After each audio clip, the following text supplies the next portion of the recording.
Nous sommes en 1948 ans après la destruction du temple.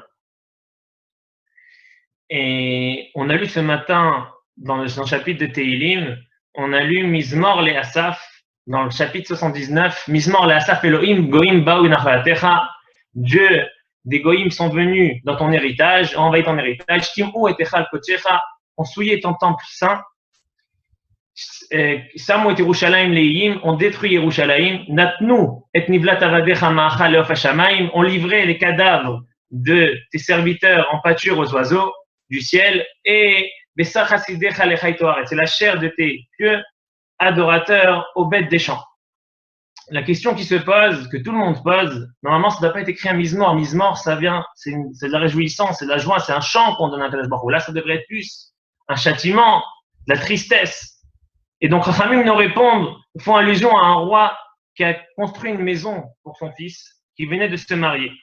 Et son fils a dévié du chemin du roi. Le roi, dans sa colère, est parti à détruire la maison. A détruit vraiment, il est parti avec toute sa colère et a détruit la maison qu'il a construite pour son fils qui venait de se marier. Le tuteur, l'enseignant du fils, chaque prince a quelqu'un qui l'éduque, qui le fait grandir parce que le père est occupé. On l'a vu en train de chanter et de danser. Tout le monde a dit, mais qu'est-ce qui te prend? Le roi vient de détruire la maison de son fils. Il leur répond comme ça, je me réjouis que le roi a détruit la maison de son fils et n'a pas déversé sa colère sur son fils, sur la maison et pas sur son fils. Et on dit comme ça, on dit à Asaf, on dit à Kadosh Baruch Hu a détruit le Beth Amikdash et toi tu te réjouis. Il a dit, je me réjouis que Kadosh Baruch Hu a déversé sa colère sur les bois et les pierres et non pas sur le peuple d'Israël. A priori, si on suit le Tehilim qu'on vient de voir, on voit qu'il n'y a pas eu que le bois et les pierres. Parce qu'on voit, Natnu et Nivlat Avadecha Ma'achal Leof Hashamayim, ils ont livré les cadavres de tes serviteurs en pâture aux oiseaux du ciel et la chair de tes pieux adorateurs aux bêtes des champs. Donc il n'y a pas eu que des bois et des pierres. Donc il faut comprendre, est-ce qu'il y a eu que des bois et des pierres ou il y a eu aussi, et on sait qu'il y a eu des millions de juifs qui sont morts. Donc il faut expliquer ça. Deuxième question. On nous dit que le Beth Amikdash, a priori, c'était des bois et des pierres. On voit dans Yalkut Shimoni, dans le Midrash, c'est quand les peuples ont voulu détruire le Beth Amikdash, Akadosh Baruch Hu a surélevé le Beth Amikdash. Il a levé dans le ciel, comme si le Beth Amikdash avait une neshama, comme si le Beth Amikdash avait une âme. Et donc, c'est pas que des bois et des pierres, il y a une neshama, il y a une âme dans ce Beth Amikdash, dans ce bois et des pierres. Donc, il faut répondre à ces deux questions. Première question, on voit qu'il y a eu aussi des morts. Il n'y a pas eu que des bois et des pierres. Am Israël qui a souffert, des tzadikim qui sont faits tuer des enfants, des femmes, des millions de personnes. Et deuxième question qu'il faut comprendre, on voit que c'est pas que des bois et des pierres. Il y avait aussi de la neshama. Il y a une âme au Beth Amikdash, Akadosh Baruch Hu, comme si on disait qu'Akadosh Baruch Hu est la neshama et l'âme du Beth Amikdash. Et il faut comprendre, on ne peut pas dire que Kadosh Baruch Hu a déversé sa colère comme si un père, il est énervé, son fils s'est mal comporté à l'école, s'est mal comporté à la maison, et ce qu'il fait, il vient et il lui donne des coups. Au lieu de donner des coups, il va casser la fenêtre, il va casser un vase. On ne peut pas dire que Kadosh Baruch Hu, il a une colère, pour déverser sa colère, pour se soulager, il va casser quelque chose pour enlever la colère qu'il a en lui. Chas v'shalom. Donc il faut comprendre que veut dire Shafach Hamato Alexivani? Que veut dire que Kadosh Baruch Hu a déversé sa colère? Si on peut pas dire, c'est comme, et on veut pas dire, c'est comme un père qui déverse sa colère, au lieu de déverser sur son fils, sur un vase ou sur une porte ou sur une fenêtre. Donc on nous emmène une autre histoire, on fait allusion à un artiste, un peintre, qui voulait dessiner un dessin extraordinaire. Il voulait faire quelque chose qui montre toute son entité dans son dessin. Il est parti sur une colline pour dessiner le coucher du soleil qui est, de cet endroit-là, on le voyait de façon extraordinaire, de façon très claire, avec toutes les montagnes, les collines, le ciel. C'était vraiment quelque chose qu'il fallait tenter. Et il s'est mis là-bas pendant des jours et des jours et des jours à dessiner, à peindre. Après des jours et des jours où il avançait, où son dessin arrivait vers la fin, il y avait son ami qui est venu avec lui. Et il lui a dit, voilà, regarde, moi je vais commencer maintenant, je veux voir comment mon dessin donne. Comment ça donne? Là, j'ai fait un dessin, je veux voir comment le dessin donne. Comment le dessin va montrer toute la beauté de ce que je viens de dessiner. Et là, il commence à s'éloigner, il commence à reculer. Et il marche, parce que quand on fait un dessin, c'est juste des coups de peinture, c'est des coups de pinceau. On va voir un coup de pinceau rouge, bleu, vert, noir, violet, mais on va pas voir toute l'image dans la globalité. Et donc là, qu'est-ce qu'il fait? Là, il recule. Là, il commence à marcher en arrière, encore 2 mètres, 5 mètres, 10 mètres. Et là, son ami vient et déchire la toile. En 10 000 morceaux, il la déchire. Elle lui dit, mais qu'est-ce que tu fais? Ça fait des semaines et des semaines que je suis dessus en train de dessiner. Pourquoi tu me déchires mon dessin? Il dit, regarde, tourne-toi. 2 minutes. 2 pas derrière toi, regarde. Il y avait la vallée. Tu serais tombé dans l'océan. Tu serais tombé. Qu'est-ce que tu fais? Pourquoi tu étais tellement concentré dans ton dessin que tu voyais pas que tu reculais, tu allais en reculant et tu allais tomber dans le ravin. Tu serais mort. Je t'ai sauvé la vie. Tu allais mourir, je t'ai sauvé la vie. Comme le père que, imaginez-vous, son enfant, il attrape en train de faire du vélo sur la route, sans faire du vélo sur la route, sans faire attention en voiture. Donc il peut le crier, il peut le punir, il peut le priver de vélo, mais il peut aussi casser le vélo. Il dit voilà, parce que maintenant je vais te pardonner, mais tu risques après de reprendre encore une fois le vélo et de te mettre en danger. Donc le père peut aller casser le vélo, pas pour la punition, pour éviter le pire, pour éviter que son fils Ragalam se fasse écraser par une voiture, comme le peintre. Et nous, Chachamim nous disent comme ça que Baruch Hu a fait. Vous savez qu'il y a eu 2 Beth Amikdash. Il y a eu le Beth Amikdash, le premier qui a été détruit à cause des 3 avérotes les plus graves, l'adultère, l'idolâtrie et l'adultère et le crime. Le deuxième Beth Amikdash a été détruit à cause de la haine gratuite. Et une des raisons, si pas la raison principale, que le Beth Amikdash a été détruit, Chachamim nous disent, c'est que Kadosh Baruch Hu était présent. Kadosh Baruch Hu vivait parmi le peuple d'Israël. Et Kadosh Baruch Hu, à ce moment-là, quand il vivait parmi le peuple d'Israël, il était là, à l'intérieur, il y avait un tel shefa, une telle abondance, où Kadosh Baruch Hu était présent à 100%. Et donc, il savait que Kadosh Baruch Hu le pardonnait tout. On savait que Yom Kippour arrivait, et le Yom Kippour effaçait toutes les avérotes. C'est pour ça que le Beth Amikdash s'appelle le Levanon. Levanon, il échonne la vanne, du blanc. Les albines, ils blanchissaient la avérote. La avérote sont représentées par la couleur rouge. Le Beth Amikdash, les korbanot, faisaient blanchir les avérotes, faisaient blanchir les avérotes, les avonotes de Am Israël. Et non seulement ça c'était à Yom Kippour, mais toute l'année, un juif faisait une avéra, transgressait Shabbat, voler, il pouvait rendre et amener un korban, se faire pardonner. Il pouvait demander pardon à Kadosh Baruch Hu et se faire pardonner sur le Shabbat qu'il a transgressé. Comme pour comprendre la gravité de la chose, parce que Chachamim disent que ça pouvait emmener à Chaz v'Shalom que les Juifs descendent et tombent encore plus, dégringolent dans la gravité de Averot et dans l'éloignement d'Akadosh Baruch Hu. Chachamim, on peut prendre un exemple. Imaginez-vous quelqu'un qui est broker, qui est dans les salles de marché, dans les salles de commerce. Il est là et c'est un Shabbat d'hiver, 4 heures d'après-midi. Il reste, c'est une demi-heure, 1 heure pour l'entrée de Shabbat. Et là, il y a une grande affaire qui se présente.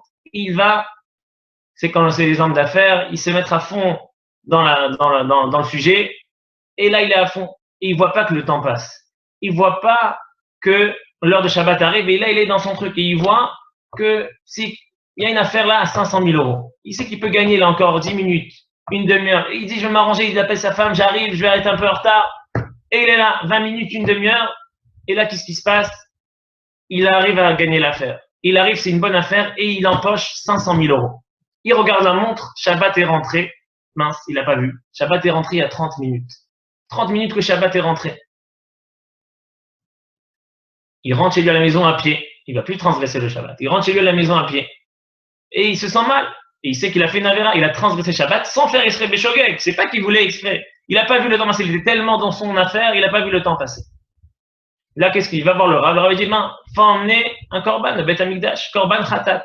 Un korban, un sacrifice pour se faire pardonner de la faute de la transgression de Shabbat. Il va pour acheter une bête, on lui propose des bêtes à 1000, 2000 euros, 3000 euros, il dit moi je veux le top du top, je veux une bête à 10 000 euros. On lui cherche la top à 10 000, la bête à 10 000 euros.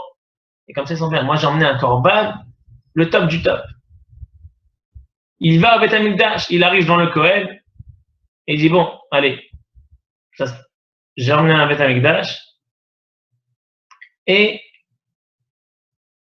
je vais faire un don pour le Beth Amikdash. Encore 10 000 euros pour le Beth Amikdash. Je vends un korban et encore 10 000 euros pour le Beth Amikdash. À ce moment-là, qu'est-ce qui va se passer? Il va emmener le korban, il va peut-être se faire pardonner. C'est sûr qu'il va se faire pardonner. Et en plus, il se sent très bien parce que non seulement il a donné il a emmené un korban, ce qu'il devait faire, en plus il a fait un don pour le Beth Amikdash. Donc il a tout gagné. Et là, qu'est-ce qui va se passer? Que la prochaine fois, il va faire encore moins attention à l'entrée de Shabbat. Et donc, comme il sait, et comme les Juifs à cette époque savaient que chaque fois qu'il faisait une faute, il pouvait se faire pardonner, à la fin, on se permet ça, et on se permet ci, et on s'en permet ça, et on arrive à des avérotes qui sont beaucoup plus graves. Et Akadosh Baruch Hu a crié, a envoyé les prophètes, a envoyé le prophète Jérémie, arrêtez, faites teshuva, arrêtez, faites teshuva. Comme l'ami avec le peintre, avec son ami artiste, il dit stop, arrête, n'avance pas, tu vas tomber dans le ravin. Et là, tu ne l'entends pas. Am Israël aussi, à ce moment-là, n'entendait pas. Am Israël n'entendait pas les messages d'Akadosh Baruch Hu. Et donc, Akadosh Baruch Hu n'avait pas le choix que de détruire le Beth Amikdash. De détruire le Beth Amikdash pour pas que le Beth Amikdash devienne la chose qui va détruire entièrement le peuple juif. Pas que le matériel du peuple juif va détruire entièrement le peuple juif. Nous connaissons tous la discussion qu'il y a eu entre Rabbi Yochanan ben Zakkai et Aspasianos. Aspasianos, le ministre de l'armée de Rome, qui entourait Jérusalem. Rabbi Yochanan ben Zakkai a pu, après des jours et des jours, des mois, même des années, sortir pour le voir. Jusqu'à un moment, les Biryonim, c'était l'équipe à Yerushalayim qui était dure, qui ne voulait pas laisser, qui est de pays, voulait faire la guerre jusqu'au bout, ne laissait pas sortir Rabbi Yochanan ben Zakkai. Et Rabbi Yochanan ben Zakkai est sorti, il va voir le ministre de l'armée, Aspasianos, et il lui dit Shalom alach malka, shalom alach malka. Bonjour, salut le roi, salut le roi.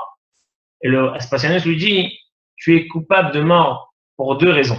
Première raison, je ne suis pas roi. Et tu m'as appelé roi, tu as manqué de respect au César. Deuxième raison, pourquoi tu as attendu, si je suis roi, pourquoi tu as attendu jusqu'à maintenant, depuis le temps que je suis là? Et mon Rabbi Yochanan ben Zakkai lui explique qu'il y avait comme un tonneau qui était enfermé et dessus il y avait un serpent. Il ne pouvait pas sortir du tonneau s'il y a le serpent qui est au-dessus. Et le roi lui dit, il fallait casser le tonneau pour tuer le serpent. Et donc, Chachamim nous dit que, en vérité, Rabbi Yochanan n'aurait pu lui répondre. Et fallait prendre avec une pince fallait prendre le serpent avec une pince et ouvrir le tonneau. Rabbi Yochanan ben Zakkai n'a pas répondu ça. Et Rabbi Yosef a dit que Eshiv dat Chachamim achor, Akadosh Baruch Hu a ramené à cette époque-là les Chachamim, même les Chachamim n'avaient plus la sagesse de répondre et de donner les conseils qu'ils devaient donner à Am Israël. Mais en vérité, le Rav Avigdor Miller nous dit que c'est pas vrai, que Rabbi Yochanan ben Zakkai savait la réponse et pouvait donner cette réponse. Pourquoi Rabbi Yochanan ben Zakkai n'a pas répondu? Rabbi Yochanan ben Zakkai n'a pas répondu parce qu'il savait que c'était une zéra, c'était un décret du ciel, on ne pouvait plus rien faire. On ne pourrait plus rien faire parce qu'il savait que Akadosh Baruch Hu est arrivé à une situation d'obligation de détruire le Beth Amikdash. Pourquoi? Il veut rajouter Rav Avigdor Miller. Il dit comme ça parce qu'il faut savoir que dans le premier Beth Amikdash, il y avait des rois qui sont très mal comportés, qui ont fait fauter le peuple juif par la Avodah Zara et par beaucoup d'autres avérotes. Et par exemple, il y avait le roi Ménaché, le roi Yoyakim, et Achaz. Et Akadosh Baruch Hu a dû détruire le Beth Amikdash. Encore une fois, il a détruit. Et après, qui c'est qui est revenu? Ils sont revenus Ezra, Nehemia, Zerubbabel, les Nevi'im, des Tzadikim. Après, Am Israël est retombé dans la Sénatrinam, dans la haine gratuite. Et comme on a dit, la proximité qui était, excusez-moi, la proximité qui était très proche d'Akadosh Baruch Hu, et donc l'abondance qui les faisait, qui leur donnait encore plus de force, ils se justifiaient, ils disaient, on fait une faute, on peut se pardonner. Et donc, Akadosh Baruch Hu a dû détruire le Beth Amikdash et après a recréé encore un autre mouvement de Torah à Yavne, où il y a Rabbi Yochanan ben Zakkai, Rabban Gamliel et d'autres tzadikim. Donc, à chaque époque, pour pas que Chas v'Shalom, le peuple juif entièrement soit détruit, soit éliminé,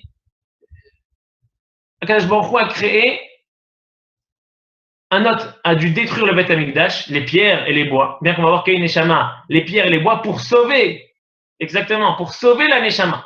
Pour que la neshama reste, la neshama du Beth Amikdash, Akadosh Baruch Hu reste présent avec nous, Akadosh Baruch Hu a dû détruire les pierres et les bois. Bien qu'on voit que c'est pas que les pierres et les bois. Comme Rav Shimshon Pinkus veut nous dire que la même chose pendant la Shoah. À l'époque de la Shoah, juste avant, tous les gens qui vivaient à cette époque, qui étaient dans la Torah, ou même peut-être même ceux qui n'étaient pas, vous diront que il y a une très grande assimilation. Les gens qui étudiaient la Torah, ils étaient mal vus. Les gens qui faisaient les mitzvot, ils étaient mal vus. Les gens, il y avait une liberté, on se mariait avec tout le monde, on vivait avec tout le monde. Et Akadosh Baruch Hu, à un moment, il a vu qu'il n'avait pas le choix. C'était ou ça, ou détruire une grande partie du peuple juif et sauver la Neshama, l'âme du peuple juif. Comme vous savez qu'à l'époque de l'Inquisition, on raconte qu'il y a des juifs, quand on voulait prendre leurs enfants dans les églises, ils préféraient tuer leurs enfants. Ils ont tué leurs enfants, lo alenu, pour pas que leurs enfants perdent la Neshama. Pour que la Neshama de leurs enfants reste comme elle est, Am Israël, les gens ont tué leurs enfants, étaient prêts à tuer leurs enfants. Et donc, c'est ce qui s'est passé pendant le deuxième Beth Amikdash et le premier Beth Amikdash. Kadosh Baruch Hu était obligé de détruire Shabar et Tachabit, casser le tonneau, casser la maison, casser sa maison, pour garder la Neshama du peuple juif. Et ce n'est pas qu'il n'a pas envoyé de message. Kadosh Baruch Hu a envoyé des messages. Kadosh Baruch Hu a envoyé des messages, a envoyé les prophètes. Et même aussi avant la Shoah, il y a eu des messages, comme on va dire avec Dormiller, pendant 15 ans avant, avec la loi de Nuremberg, les Juifs, on leur interdit d'aller dans les théâtres, les Juifs, on leur interdit de se marier avec des non-Juifs. On dit, les Juifs, ils doivent rester dans les Beth Midrash et dans les synagogues. S'ils veulent se réunir, dans les synagogues. Comme si c'est le Chafetz Chaim qui disait aux Juifs, allez dans les synagogues. Non, c'est pas le Chafetz Chaim qui a dit ça. C'était, les Allemands, ils marchaient mal. Hitler, il marchait mal, qui disait aux Juifs, vous voulez vous réunir que dans les synagogues. Pas de théâtre, pas de magasins, pas d'habitation juifs et non juifs. C'est des messages qui ont été envoyés. Mais à l'époque, Am Israël, il y en a qui ont compris, mais il y en a qui n'ont pas compris. Akadosh Baruch Hu n'avait pas eu le choix, comme dans la première destruction du Beth Amikdash, et comme dans le deuxième Beth Amikdash, Akadosh Baruch Hu a senti qu'il n'avait pas le choix. Il a compris qu'il fallait donner un grand coup. Il fallait casser le bois et les pierres, amputer une partie de Am Israël pour sauver l'âme de Am Israël. Maintenant, il faut savoir que c'est pas que le Beth Amikdash. Aujourd'hui, on a aussi des tzadikim.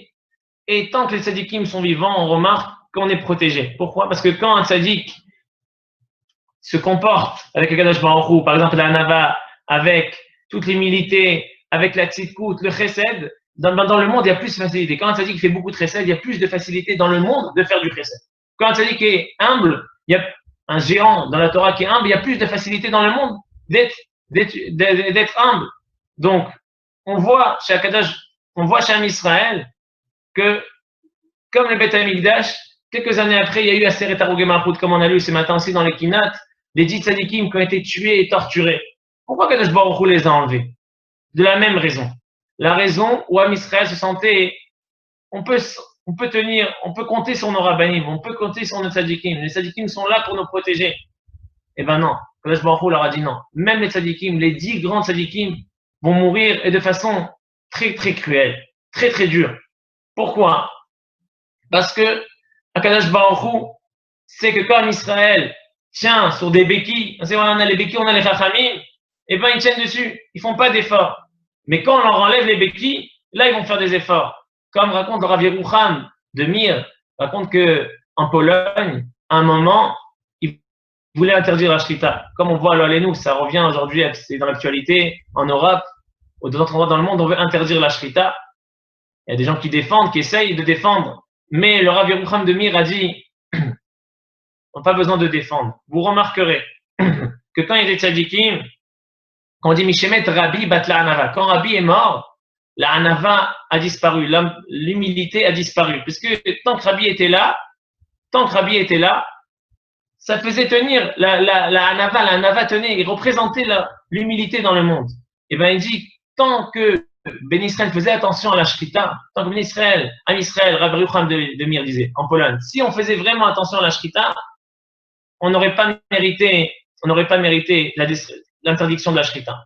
Le fait qu'on interdit la shrita, c'était justement pour nous faire comprendre, pour faire comprendre à Am Israël, regardez, on veut que vous venez de vos forces, que vous mettez vos forces.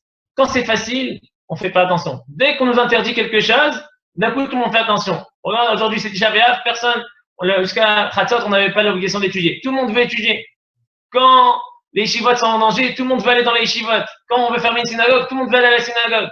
Et Israël, mais pourquoi attendre? Pourquoi attendre ce moment-là, Rabbi Yochanan de Mir? Pourquoi attendre le moment qu'on va nous interdire la shrita pour aller manger kasher? Pourquoi pas manger kasher quand c'est facile? Pourquoi pas manger kasher quand il y a la possibilité, bon Hachem, aujourd'hui dans le monde entier, presque dans le monde entier, de toute façon en Israël, en France, en Amérique, on peut manger kasher où on veut et comme il faut. Donc, on n'a pas le besoin d'attendre jusqu'au moment où les choses graves arrivent. Et donc, on va finir pour savoir qu'on a toujours quand même le Bet Amikdash, on a un Bet Amikdash qui est là. Ce Bet Amikdash-là s'appelle les Isurim. C'est quoi les Isurim? C'est les épreuves qu'Akadosh Baruch Hu envoie à l'homme. Parce qu'Akadosh Baruch Hu, c'est qu'après qu'il a détruit le Bet Amikdash, il a mis une barrière, il a mis une mechitza. Il a mis une cloison entre un Israël et lui. Mais c'est pas une cloison qui sépare, on ne peut pas parler. Une cloison, c'est comme la mechitza dans les synagogues, par exemple. Dans les synagogues, il y a une mechitza pour séparer les hommes des femmes. Mais c'est pas pour empêcher les femmes de venir. C'est au contraire, s'il n'y avait pas la mechitza, s'il n'y avait pas la cloison, les femmes n'auraient pas pu venir prier à la synagogue. La mechitza fait en sorte que les femmes peuvent venir prier à la synagogue et participer aux tfilotes et aux cours, etc. Donc, Kadosh Baruch Hu a mis une mechitza, a mis une cloison pour qu'on se rapproche de lui, mais pas de la même façon que c'était avant. Parce que quand c'était trop de proximité, ça a emmené le contraire. Ça a emmené qu'Am Israël allait en faisant des avérotes et en s'éloignant d'Akadosh Baruch Hu. Donc, Akadosh Baruch Hu a mis une mechitza. Akadosh Baruch Hu a mis une barrière, une cloison entre Am Israël et lui, justement pour rapprocher Am Israël d'Akadosh Baruch Hu. Aujourd'hui, ce sont les Isurim. C'est ça que le jour de Tisha B'Av, on doit se pencher pour voir autour de nous, ceux qui sont en Israël ou qui sont en France, on entend de plus en plus de tsarot, d'épreuves, des familles, une femme qui a laissé 9 enfants, orphelins, 34 ans. On entend des tzadikim qui sont niftar, qui meurent. Et donc, on doit essayer de comprendre et de dire à Kadosh Baruch Hu, quand il nous envoie une épreuve comme ça, il veut qu'on se rapproche de lui. Et c'est les messages qu'il envoie pour qu'on se rapproche d'Akadosh Baruch Hu. Donc, on a compris que, en vérité, les pierres et les bois, c'était pas que des pierres et des bois. Il y a une neshama, Akadosh Baruch Hu est toujours là. On a compris aussi que les Israël qui sont morts, ça faisait partie des bois et des pierres, juste pour éviter Chas v'Shalom qui est plus d'Am Israël. Mais Hashem qu'on se retrouve tous à Yerushalayim avec le Mashiach, Bimera B'Yameinu Amen.